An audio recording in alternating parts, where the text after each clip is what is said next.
Thank you so much.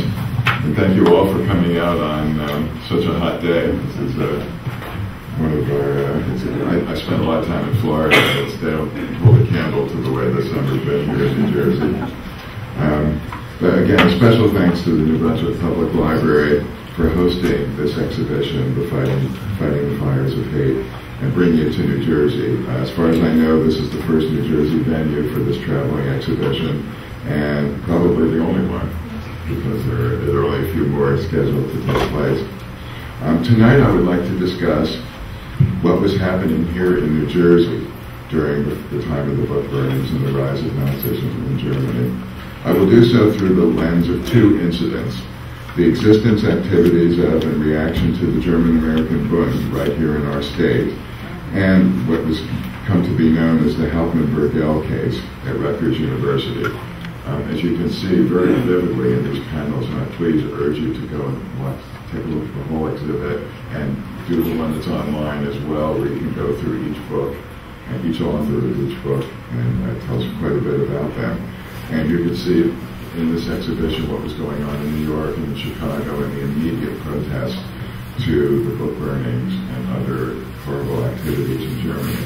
I want to talk to you a little bit about a couple of things that happened here in New Jersey, because we weren't completely silent here.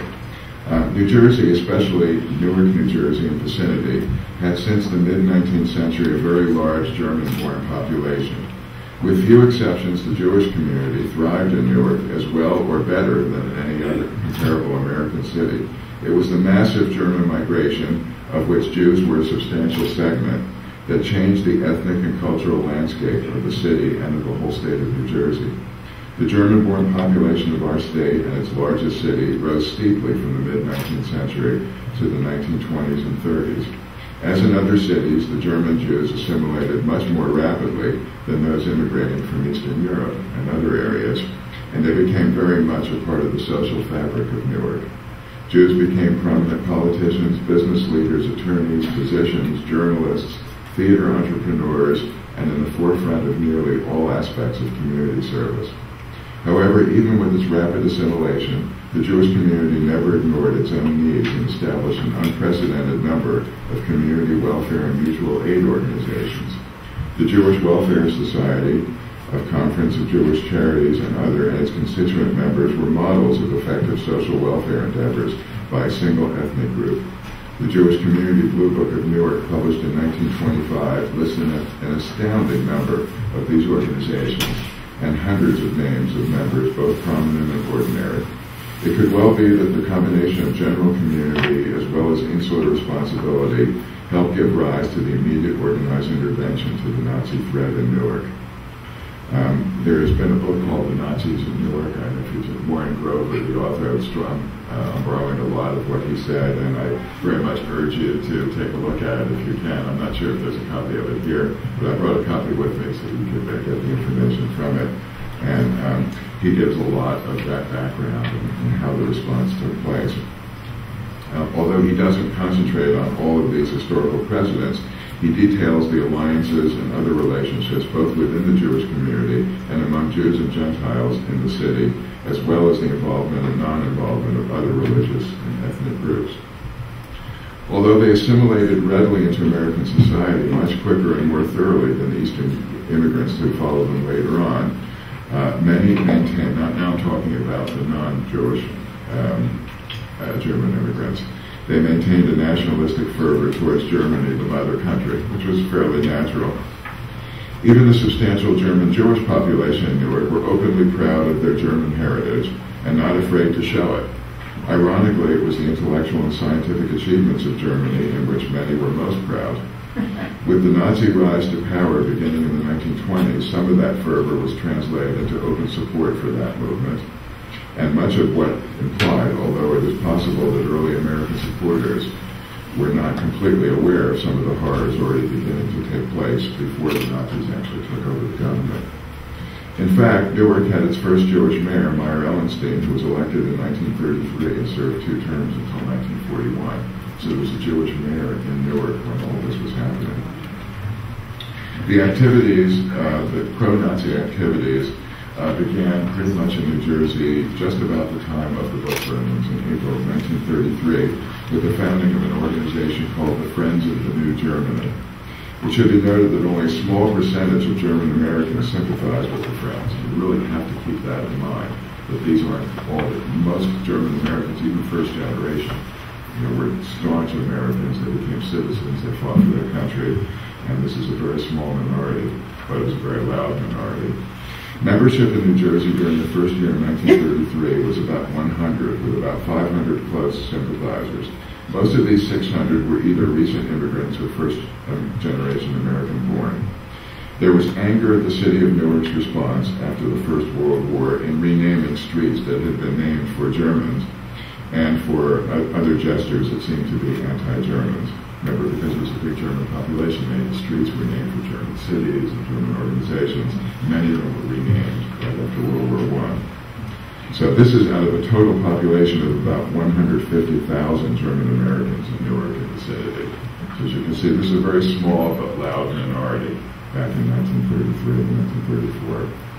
So it's dangerous to categorize German Americans as pro-Nazi as a whole.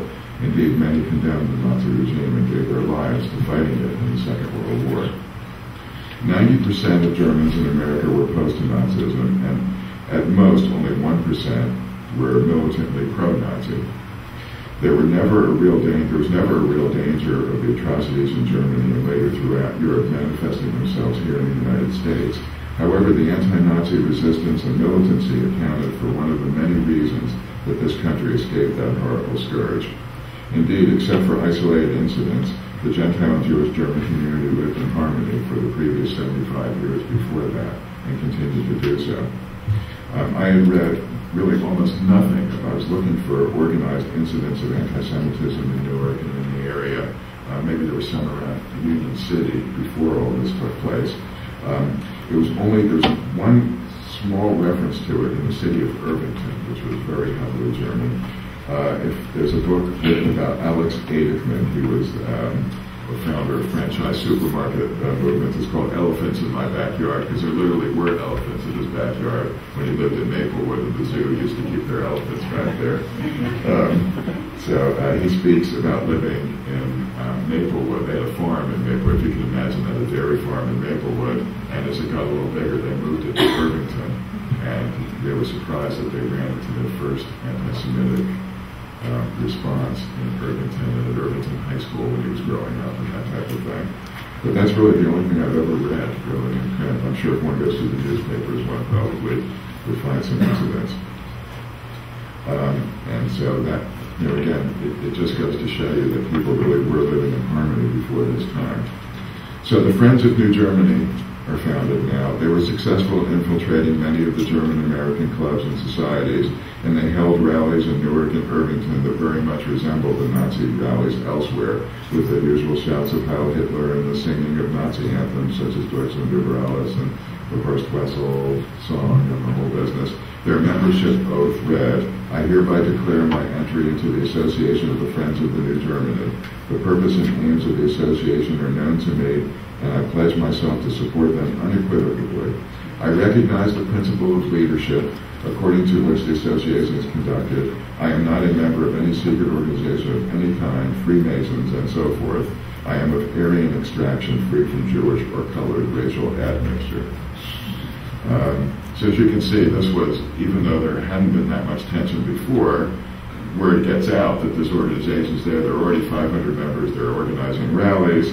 We have to do something about this. The new organization was authorized by the Nazi Party in Germany by none other than Deputy Führer Rudolf Hess himself, and received financial backing from the German consulate in New York. The leader of the Friends, often referred to as the American Führer, was a German immigrant by the name of Hans Spannnoble, who immigrated to the U.S. in 1929 and was an auto worker at the Ford plant. You'll find that many of these were industrial workers, many of the people that were involved in this movement and in the one that followed. On March 19, 1936, Hitler placed an American citizen, Fritz Julius Kahn, as head of the party here in America, and the group's name was changed to the German-American Bund. He was a PSE&G worker by the name of Hermann von Busch, became the Bund's leader in New Jersey. So you can see it's very much sort of blue-collar industrial workers that were the leaders of this organization.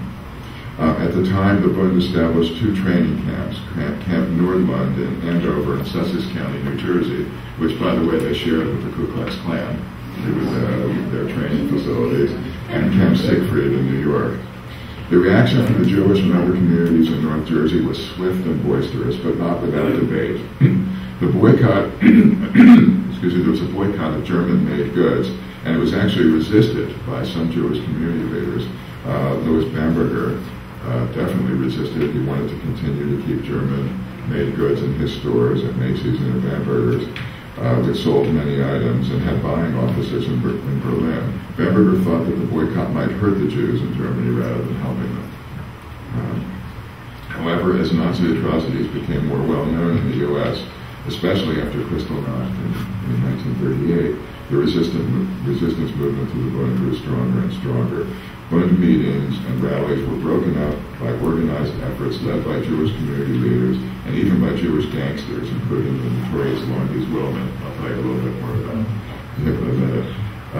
The sometimes violent and often exuberant details are very well presented in Grover's book, so I'm not going to go into too many specifics. And during this whole period from 1933 to 1941, the German-American Bund and Nazism in America in general have been studied extensively. Less has been written about the organized resistance to and the outright attacks upon American Nazis and sympathizers on the part of Jewish and non-Jewish residents. In addition to the usual sources of newspapers and periodicals, official reports, and other accounts, Grover made extensive use of more than 70 unique manuscript resources and interviewed all sorts of people. So we do have a really good idea about what happened. And again, nowhere really is there a better place to study than right here, and to show how people would get together in order to fight off this attack on American and on Jewish civilization. So many people got together, and this included Jewish gang members, organized crime figures, Jewish boxers, together with rabbis, Jewish community leaders, the mayor, the city council, members of the Assembly and the Senate, and they had just passed a law banning basically hatred propaganda in New Jersey.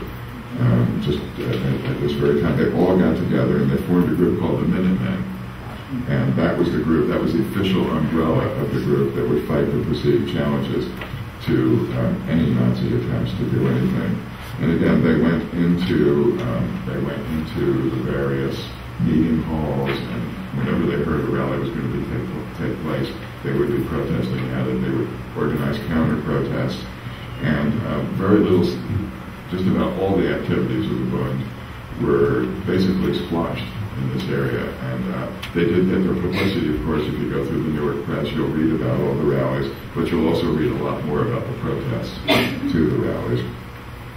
So again, we're introduced to the little studied world of Jewish organized crime, and it really did exist in Newark. And people, and then you've got them and respectable citizens in government who at first very much scorned the Minutemen for their shady backgrounds and violent tendencies, but then as the Bund movement grew, readily came to appreciate them and work with them to stop the New Jersey sympathizers. So you have racketeers with names like Longies Willman and Skinny Markowitz, together with prize fighters, who later became mob enforcers, with names like Nat Arno and Puddy Hincus, joining forces with the city administration, respected congressmen, state legislators, rabbis, and other Jewish and other community religious leaders, and federal law enforcement. Definitely the FBI helped out a little bit as well to break up the Bund rallies, attack their headquarters, and otherwise disrupt their operations. In addition, they held as many anti-Nazi rallies as that could attract as many, if not more, members that the Bund and pro-Nazi counterparts did.